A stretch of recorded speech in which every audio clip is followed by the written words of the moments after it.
오늘은 사주팔자에 대해서 강의를 할까 합니다. 사주팔자다.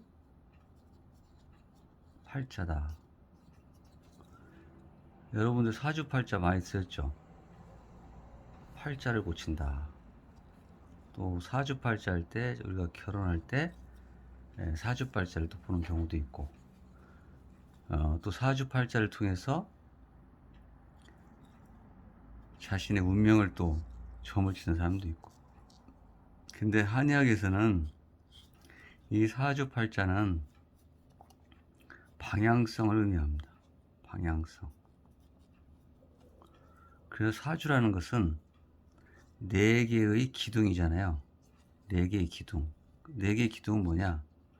태어난 해, 년, 월, 일, 시를 의미합니다.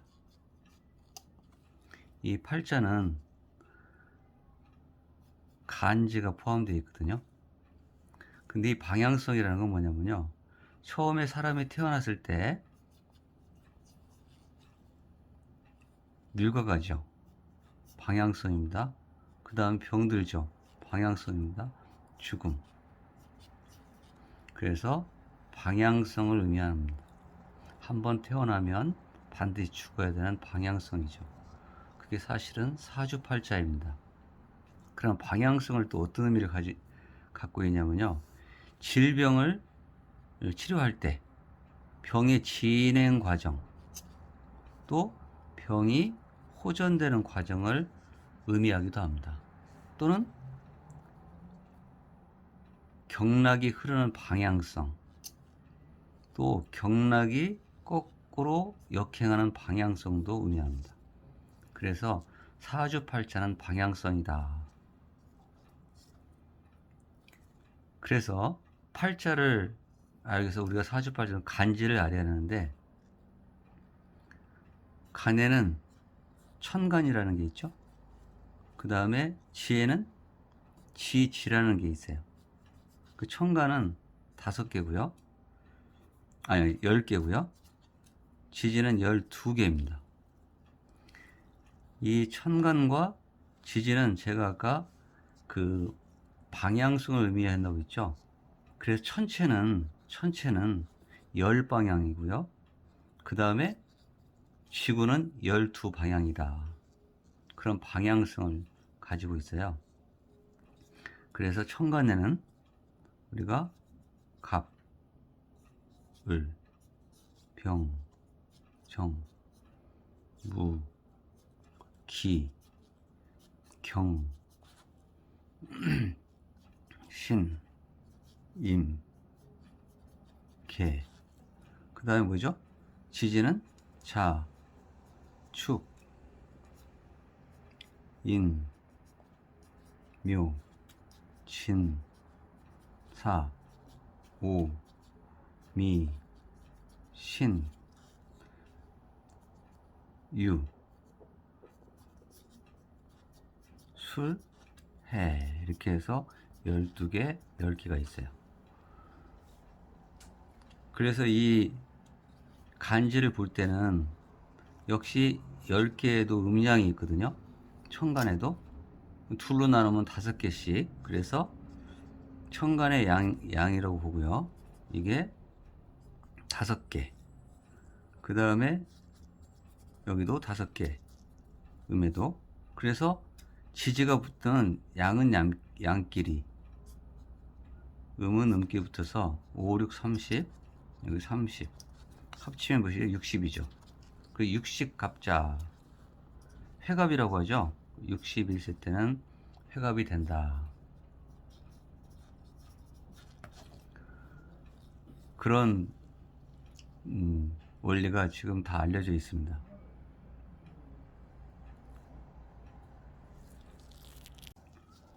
그래서 이제 61세 때 이제 그 회갑이다, 환갑이다, 이런 이제 그 통상적으로 그렇게 돼 있죠.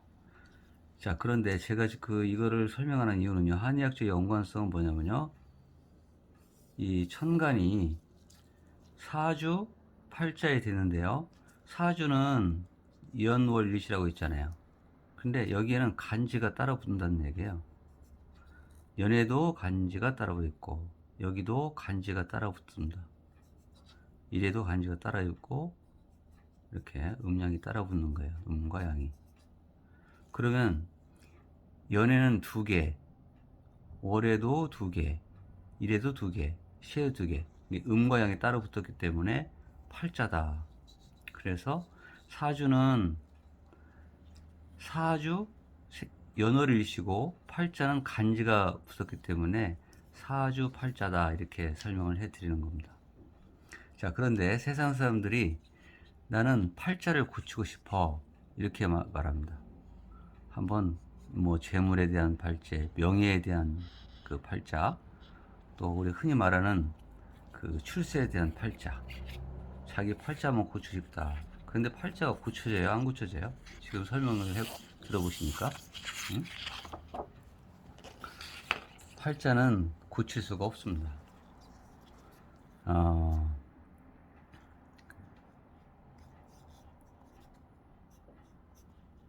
사주 팔자는 절대 고칠 수가 없는 게 아까 연월일시에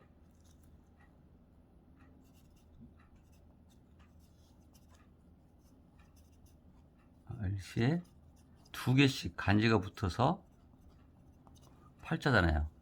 이것은 죽을 때까지 변함이 없는 거예요. 그래서 팔자는 못 고친다. 결론입니다. 그런데 제가 아까 방향성을 설명을 해드렸어요. 우리가 죽었을 때 팔자가 고쳐집니다. 죽어야만 고칠 수 있어요. 팔자는. 여러분들 혹시 제사를 지내게 되면 지방을 쓰게 되죠?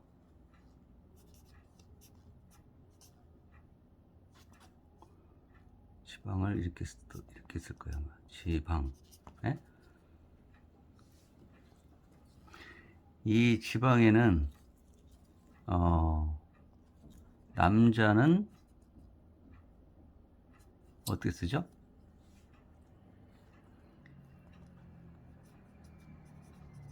현. 네? 그 다음에 고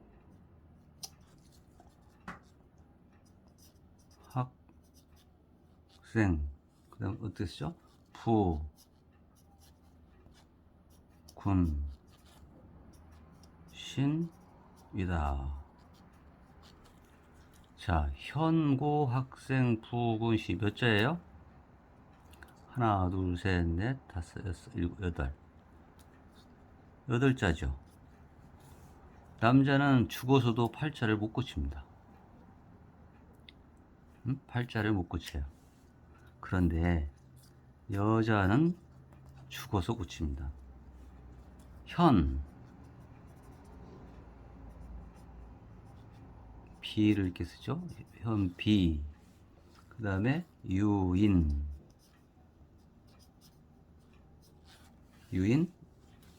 만약에 이제 우리 어머님이 전주시라 전주,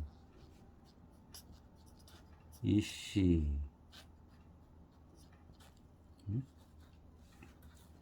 신이다.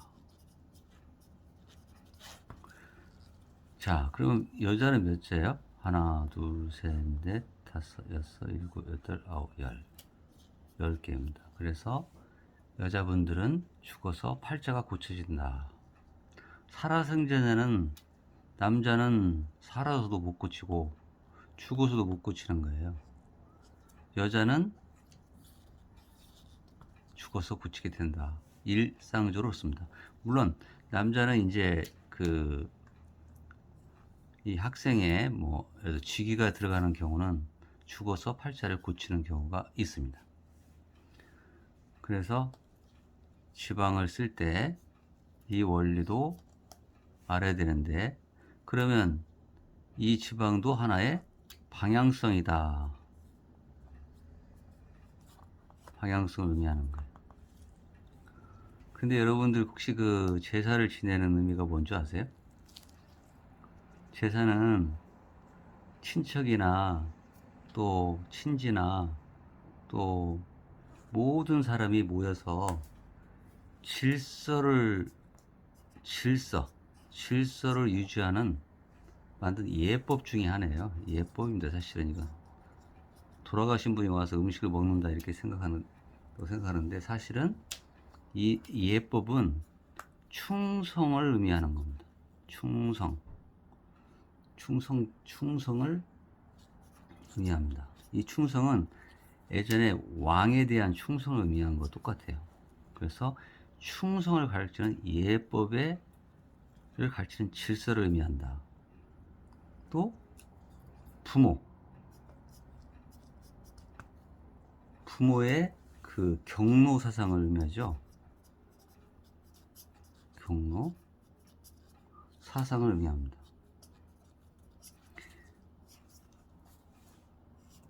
이게 바로 이제 제사인데, 이 제사는 왜 질서를 의미하냐면, 예를 들어서 모든 사람이 모게 되면 서열이 있고, 또 친지에 뭐 사촌도 있고, 육촌, 팔촌까지 다 오게 되는데, 거기에 대한 질서를 가르쳐서 이 사회에 대한 경로 사상을 가르치게 되는 그러한 그